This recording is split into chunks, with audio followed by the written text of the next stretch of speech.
when we had a big problem with people who were using fraud to pay for membership and just realized, it takes a while until they realize it's fraud, but then I have played 3 days, so I'm fine, I'm getting free membership for it. That was the thing where we thought, like, okay, now joke's over. Now we really have to be serious. And a big change, I think, in the culture of the company as well, because beforehand it was always like, no, our players, they lock others in rooms, but they're not bad. And suddenly it was like, wow, this is like coming close to organized crime. And that is where we, as cozy it was, just to think about game design, where we had to think about other things. And I think we've grown, we've become more professional without losing the edge, basically. And I think that is the main achievement that we've had. I think all interaction design is fraught with this problem of, there's this constant expectation that more and more interaction is a positive thing, but when you have emergent effects coming from interaction, and particularly with a live player base, and locking people in rooms, infecting people, cursing people, corpse camping people, all this kind of stuff comes out of the innate nature of interaction when you add to that the kind of chemistry of actual people behind it. So games design is interesting in that effective games design, I think, hovers on this fine line between not too much, not too little interaction. It's a very particular point. With that in mind, really, and particularly with the idea of how Jagex grew, as it grew, it attracted new constituencies, as you're saying, a kind of constituency that were looking to kind of exploit the game. MMOs more generally, I think we all are aware, have kind of exploded and become this massive phenomena. I was wondering if you had any perspectives or comments about the MMO genre explosion. Well, first of all, it has not been possible 10 years ago because of the lack of infrastructure. So I think the demand always was there. It's just the technical possibility has just arisen.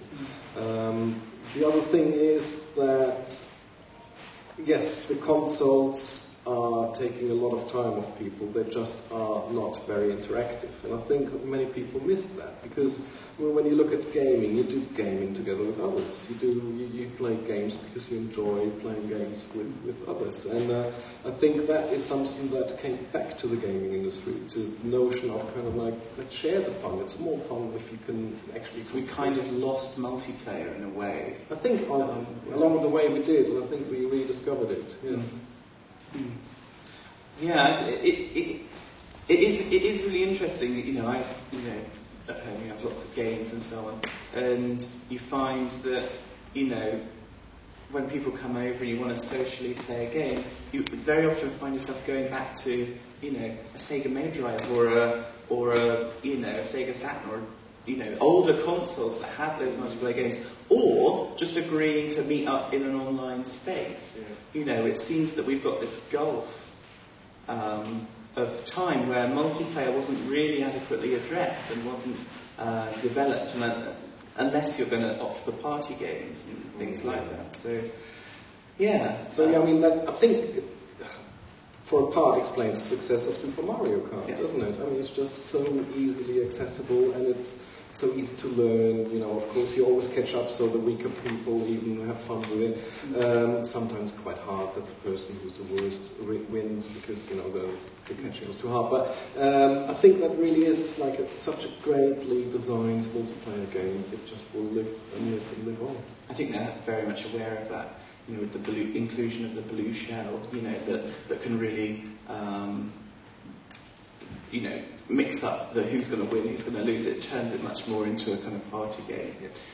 Okay, so on to the next question. In August of last year, you received a Guinness Book of Records award for most popular free MMORPG. You guys will all know about the Games Guinness Book of Records. It's a great initiative bringing together kind of facts and success stories and kind of anecdotes about the games industry.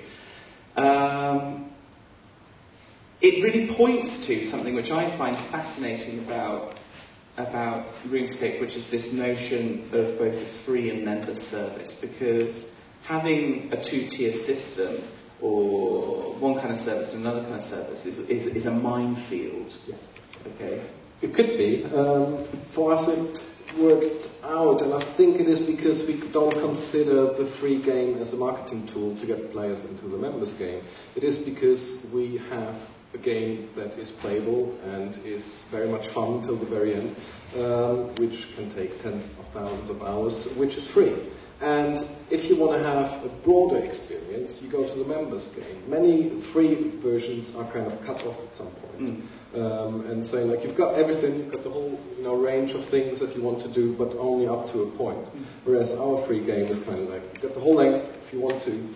It's not quite, doesn't have quite as many facets. You don't have as many quests, but you can keep on skilling. You can keep on getting XP there. You can kill monsters until you know them in and out. So it is a game in its own right, and I think that is a success of it. Also that we treat a free player and a members player, we don't treat them differently, really. There are, of course, certain services that a free player can't access. But it's not as if we say, like, you have to be a member at least once a year, otherwise we delete your account or something like that. No, if you want to play as a free player forever and ever and ever and never become a member, it's perfectly fine with us. And we actually have big respect, because it is hard in the free game to gain levels than it is in the members game. But I think that is obvious to the player at some point, that he's not just playing a demo for something that he's supposed to pay for, but it is a game. It is a good game. And whenever there are, of course, people in Jagex as well who say, like, you know what, how we could make millions and millions and millions more, just abolish the free game, make it just a members game. And I think it would kill us, because what you do is you get people in to say, like, you've got this free game. Play it. And if you really, really like it, then perhaps you could even become a member. But we leave it to the individual player if he does that or not. So if it only was a members game and you have to pay up front, it's kind of like you don't have the trust. You don't get the trust anymore from the players to say, you know what, no, I'm just going to look somewhere else. There's a free-to-play game around the corner, but I can at least get 5-10 hours for free. No, we have a free game. Come here, look at it, and if you want to upgrade to members, it's fine. I think what's special about that distinction between free and member playing in RuneScape is that it inherently recognises the very different value of certain components of the game. Like, it's much more important to players to be doing certain general things like the questing, like XP growth and things like that, and more nuanced, more specific quest elements and crafting elements.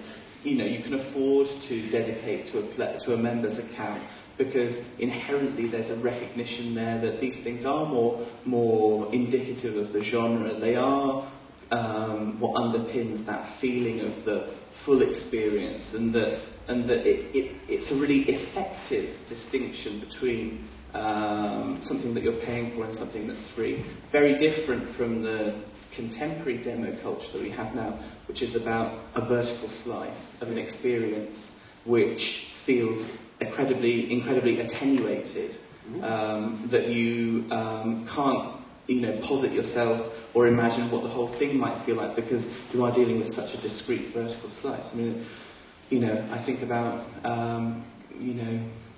franchises that I've played recently where I downloaded demos, and it's like I played a demo and I got a very particular feeling from it, but then I went on to play the full game and it had a very, very different feeling. It had a very, very different atmosphere, and I feel like some of the ways in which we're giving players a premier access to our content produces distortions in actually how the game feels.